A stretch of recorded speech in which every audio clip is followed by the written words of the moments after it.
Last weekend, I was in Pittsburgh for the Unitarian Universalist General Assembly, the biggest annual gathering of UUs, where we put the democratic principles of our faith into practice. And we make worship and gather together for talks, and I was at one of those talks about a Jewish spiritual practice called Musar, and this was an online talk. The speakers weren't in the room, so when the computer that the venue provided ran out of batteries 3 minutes into the talk, it was just a little bit of a problem. So after a few minutes, I managed to pull up a link to the Zoom, brought my computer down to the front, navigated the tangle of wires, and got everything back online. I don't mean to toot my own horn, but that also wasn't the first time that I've stepped in. In college, I started carrying around a VGA video cord in my backpack after enough of the professors couldn't project their slideshows. And that's not all that I carry in my backpack. Need a Sharpie? Need some sticky notes? If you're hungry and you forgot to bring a snack, I have an energy bar. Something stuck in your teeth, I have some floss. Phone low on battery, I got a charger. I eventually stopped carrying painter's tape, but if it's one of the 5 days a year where we actually get some rain and your feet are soggy, you'll be glad to know that I legitimately carry an extra pair of socks. Good ones too, darn tough Vermont wool socks. Believe it or not, while I am always happy to share, I don't pack all of these things for other people. I do it for myself. Because to my core, I am independent, and I never want to be caught off guard. Never want to ask for help. Never want to be a burden. I never did Boy Scouts, but I've always embodied that ideal, that value of independence, of being prepared. I'm not sure where exactly it came from. I don't remember any specific moment that nudged me towards independence. Maybe trying to win in my high school debate club. Maybe just internalizing some traditional notions of masculinity from the cultural ether. Masculinity isn't all toxic. Some of it is about a single father being dependable and resolute, never sharing his struggles, always making sure that his kid had his school supplies and showed up on time. Even though he never went to university, doing what he could to provide a stable home and lay a foundation so that his son could do the things that he was not able to do. And in so doing, acting as a clear role model for independence. Who knows where I got it from? But while I do see independence as a virtue, I've struggled with asking for help. Let me amend that. Not even asking for help. I don't ask for help, even when I probably could use it. No, I even struggle with accepting help when it is offered, when I never asked for it, when I definitely want it. Because more significant than wanting help is not wanting to be a burden. Not wanting to be weak or vulnerable. See, I'm the person who stands up tall, the person who can pick up the slack when somebody needs to, the person who can carry the load so that you don't have to, the person who you can lean on. Not the person who needs a shoulder to lean on himself. That's one of the things that I've most appreciated about this church community. One of the reasons that I'm setting down roots in this city when I've never felt rooted before. This community continually emphasizes interdependence, that we can go faster alone but farther together, that this is in fact a community where we covenant to help one another. And even somebody with as much pride as myself, please swallow your pride if I have things you need to borrow, for no one can fill those of your needs. that you won't let show. One of the only times that I've asked for help, like really asked for help, was in the middle of pandemic when I was at my breaking point and I gave Vanessa a call. I don't remember if I ever said this, but thank you. It really meant a lot to me.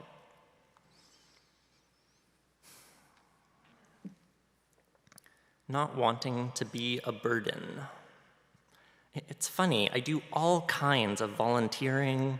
I have my bag full of supplies in case anyone should need anything. And whenever I can help anyone, I always enjoy it, always feel fulfilled, always feel closer to the person that I'm lucky enough to be able to help, and absolutely never feel like they're burdening me. And yet still, there is something inside of me shouting not to ask for help, not to be a burden.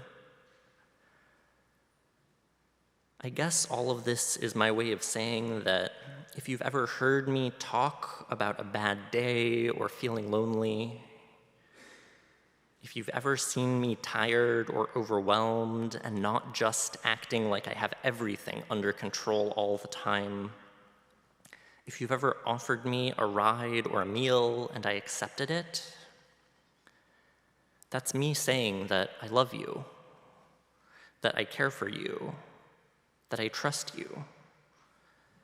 That's me saying that we're part of each other's community and I don't have to do everything myself because we are stronger together. That's me saying that I feel rooted and that you are my roots. That's me saying that we all need somebody to lean on.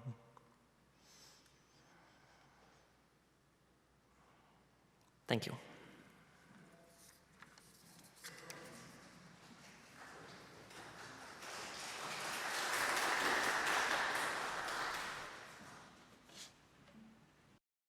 It's July 5th, 1852 in Rochester, where he lived.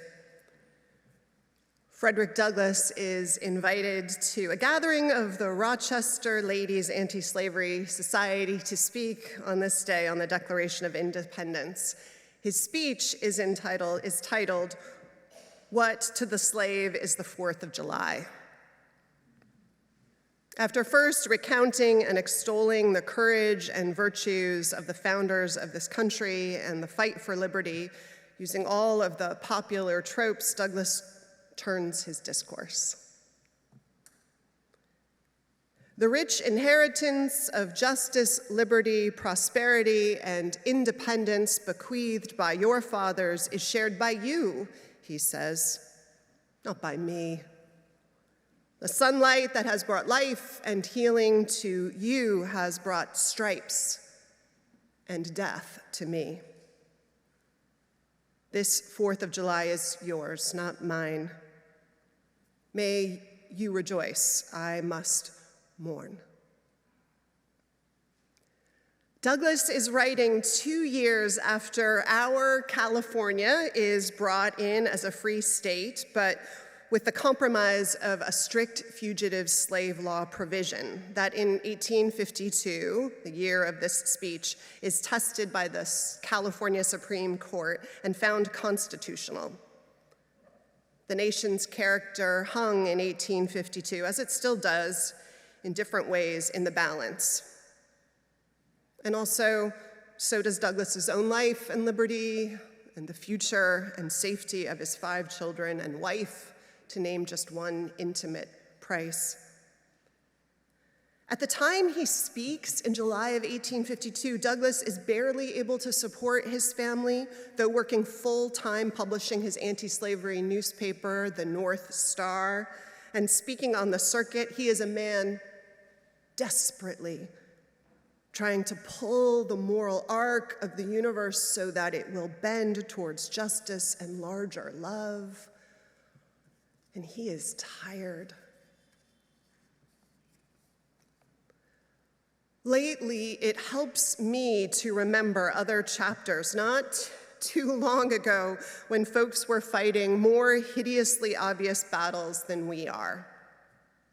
It reminds me both of how far we have come in part and the long journey that we are part of, and also how bloody depressing at just about every turn for whoever was the one trying to pull some arc of pain to a place of healing and wholeness and restoration. So we're not alone in the anger and the sadness that we feel any week. Not this one, not this month, as we mourn, as I think most of us do this week, that some of the guardrails to the rights of GLBTQ folks and all of us who will follow on this slippery slope of erosion, and as the levers to social repair and societal reparations, that's part of the affirmative action ruling, and the social control of women and trans folks, all of it continues to unravel. And if you're like me, maybe you're wondering, what is our problem as a nation? What is the sickness at the core that, like a serpent, keeps slithering out and infecting the whole? Or maybe you don't put it in quite those terms. It's strangely fitting this weekend, though, to reflect on that, and I'm pretty sure that I don't have the answer, but I have a thought to throw into our shared reflection as we all wrestle with it, and some of that begins in 1831, that piece of the answer for me. In 1831, a 26-year-old French aristocrat, diplomat, student of history and political science, and lover of liberty, traveled for 9 months in the United States. Alexis de Tocqueville published his social and political observations in 2 volumes that came out in 1835 and 1840, respectively. Much of what de Tocqueville sees, he admires, but he does also see the seeds and the full-blown harvests of evil, slavery, the slaughter of Native Americans among them, and he names some of what's emerging in this nascent nation state. He names what he sees in our early DNA, and this will be helpful for future generations of Americans as we try to understand ourselves, what runs in our national veins and character so deep and so intimate that we might miss it without a mirror like de Tocqueville's. The young Frenchman isn't the first to name our individualism as a unique part of our national character, but he does reflect a lot on it. When he talks about it first in Book 2, he chooses to contrast it to what he calls egotism. Egotism being what he describes as a sort of self-centeredness or narcissism. He says, the one who prefers himself to everything else in the world. Individualism, by contrast, he says, is the one who is a mature and calm feeling which disposes each member of the community to sever himself, all of it is male language, which I'll leave as it is, from the mass of his fellow creatures and to draw apart with his family and friends, so that after he has formed a little circle of his own, he willingly leaves society at large to itself. Egotism originates in blind instinct, he writes. Individualism proceeds from erroneous judgment. Egotism blights the germ of all virtue. Individualism, at first, only saps the virtues of public life. Wow. I would say, am I a nerd? But I know I'm a nerd. But I'm wondering if there are any nerds here who find this as fascinating as I do. That de Tocqueville sees individualism as pulling away with your small tribe or circle, leaving society to itself. and that he sees this not as the blight of all virtue, but oh, how it saps public virtue, public life of virtue. For de Tocqueville, the contrast to individualism in democratic society is aristocracy in a feudal system, at least as I understand him. What de Tocqueville, a man of the aristocracy, sees, even in the flawed historic structure of his own home country, is that aristocracy is at least a social system that binds all people together in one geographic area, intertwined for generations. He sees it as a system of mutual obligation, and America doesn't have that. It has the beauty and the power of liberty. But it's the part where we are geographically and otherwise cut loose from obligation and a sense of intertwined destinies that worries him. And rightly so. I mean, wouldn't that sense of being cut apart from a sense of intertwined destinies explain the lack of universal health care? I mean, you don't worry about someone else's health care if you feel no obligation to them or intertwined destiny.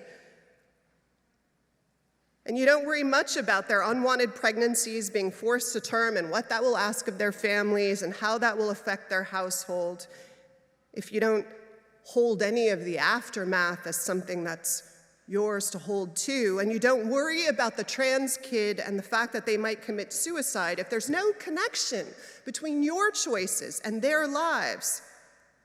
And you don't worry about the concentration of wealth.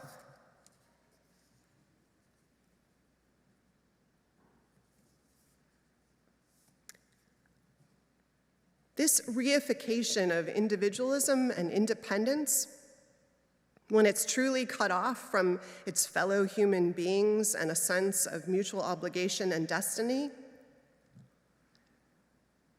it also trickles down in American ethics and philosophy in obvious and intimate ways. It shows up, I think, in that reified notion of independence that you talked about, Sam, this morning. That vision that's masked as an ideal, absolute and beyond question, that we are best, that you and I, we are most noble if our goal is to do what we must to stand on our own 2 feet and not rely or ever be dependent on others, and frankly, not respect or be kind to those who did rely on others, on the sick or the disabled or the elderly or the poor.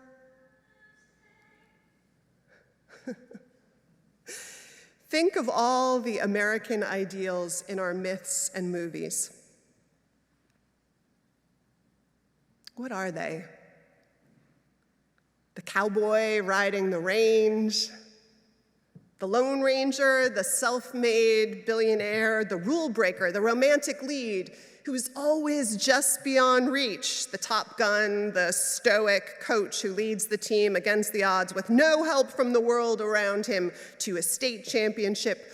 Go west, young man, and slay everyone who gets in your way. Take what's yours, clear-cut the hills and top-mine the coal. Robber barons and the smartest ones pay no taxes.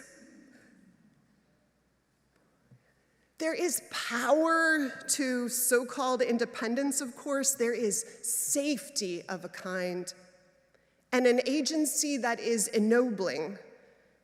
It was as much a part of my formation as Sam's, and by the way, we both carry huge pouches of things in case anything goes wrong, which I am regularly poked fun of, but I am proud of. But as Sam pointed out in his reflection, this ideal has its shadow side. Did it echo with anyone here in your own personal experience? De Tocqueville saw that shadow side at the most intimate level too. He wrote, quote, "As social conditions become more equal, The number of persons increases who, although they are rich enough, they are neither rich enough nor powerful enough to exercise any great influence over their fellow creatures, have nevertheless acquired or retained sufficient education or fortune to satisfy their own needs. They owe nothing to any man. They expect nothing from any man. They acquire the habit of always considering themselves as standing alone, and they are apt to imagine that their whole destiny is in their hands. Thus, not only does democracy make every man forget his ancestors, but hides his descendants and separates his contemporaries from him. It throws him back forever upon himself alone and threatens in the end to confine him entirely within the solitude of his own heart.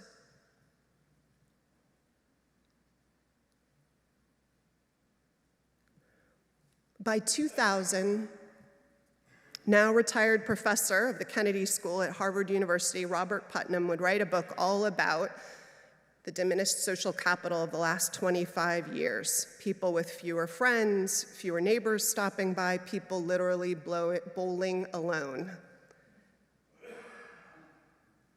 And 23 years after the book came out, that is this year, and even before the pandemic, sociologists are speaking of a crisis in friendship, particularly for men in America. The Surgeon General says loneliness is an epidemic and the greatest health risk we face, or one of the top 5. And there is a rise of depression and anxiety, highest in some cases among teens. And the care for those who are different from us, or who some perceive as different from them, is unraveling, having trickled up to the place we count on to remember that we're bound beyond differences and to protect and uplift one another and to guarantee it in law.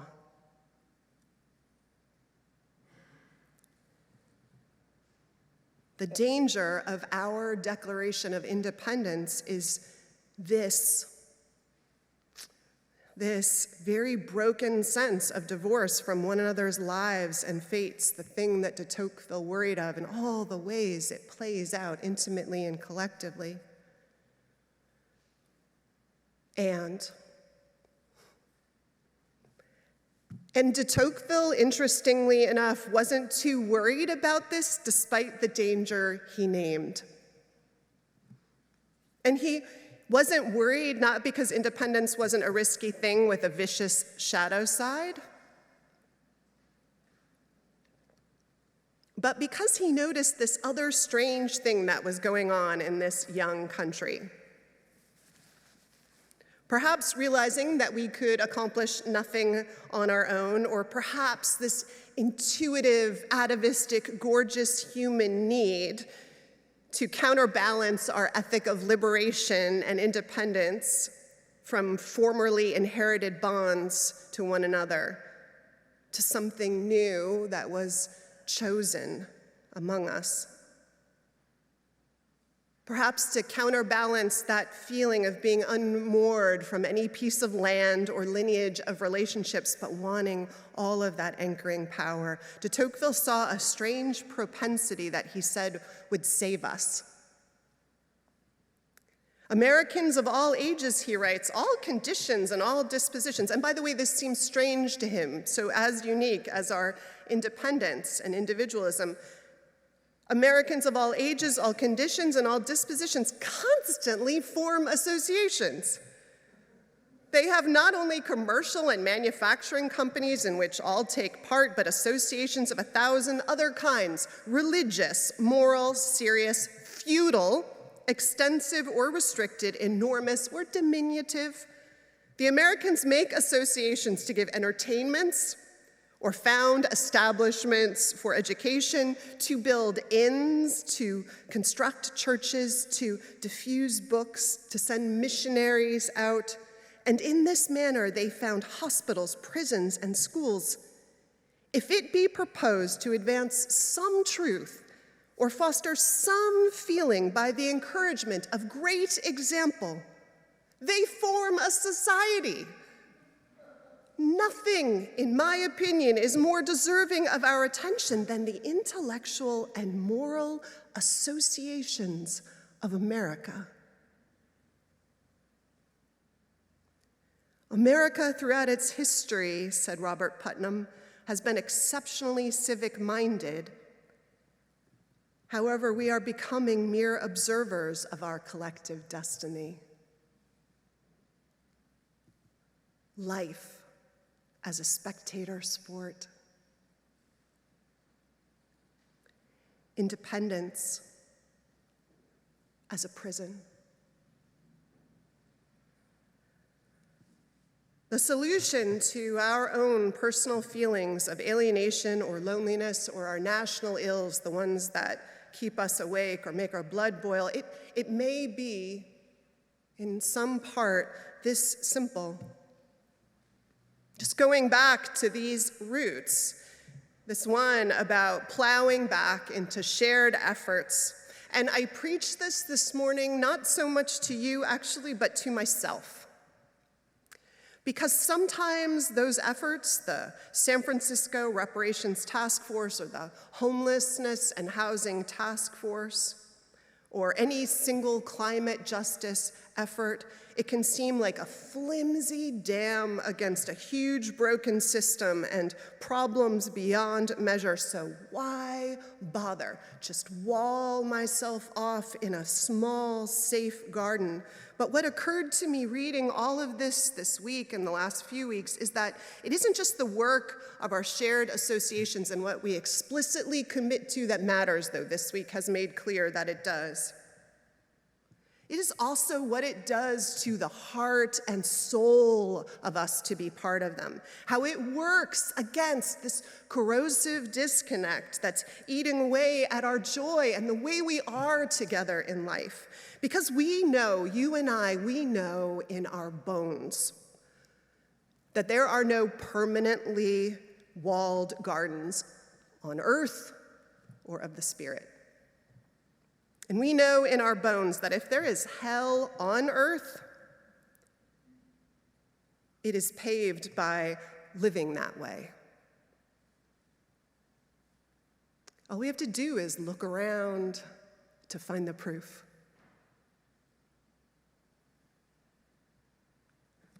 Those ladies in Rochester that Douglas spoke to, and Douglas himself, they knew there was more, as flawed and ugly as the world was around them, that liberty was not freedom from, but freedom to choose what you love and who and what you want to save, and find your tribe and pull and lean in and love. Even hearing hard truths, even barely being able to pay the bills to do so. And let your heart be stretched and alive in community. Because, my friends, we were not meant to sign the Declaration of Independence with our lives, but a declaration of interdependence. And we know that. We know that. We forget it sometimes, but we belong to one another. We are America, all of us. And more too than just America. So may we make it so. And our lives and the world be blessed in our wake. To end today, I want to give one plug for something that Laura Shenham and I, hearing from some of you, are realizing, which is that part of what we all need right now is also a ton of joy and a time to be together and remember what it's like to be together in joyful ways. That's the seed for all this, and remembering it. So please put on your calendars Friday, August 18th, 6 to 9 p.m. Show up.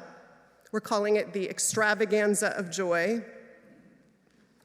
You'll be fed a meal cooked by other members, and if you yourself like to cook in massive quantities, and we don't know about you, please find us, because we need more hands on deck. We're going to have someone teach us English country dancing with live music and games and puzzles set up too for people who've been to the retreat. That's one of the things we all love. So you can move through the evening or just sit under the stars and talk.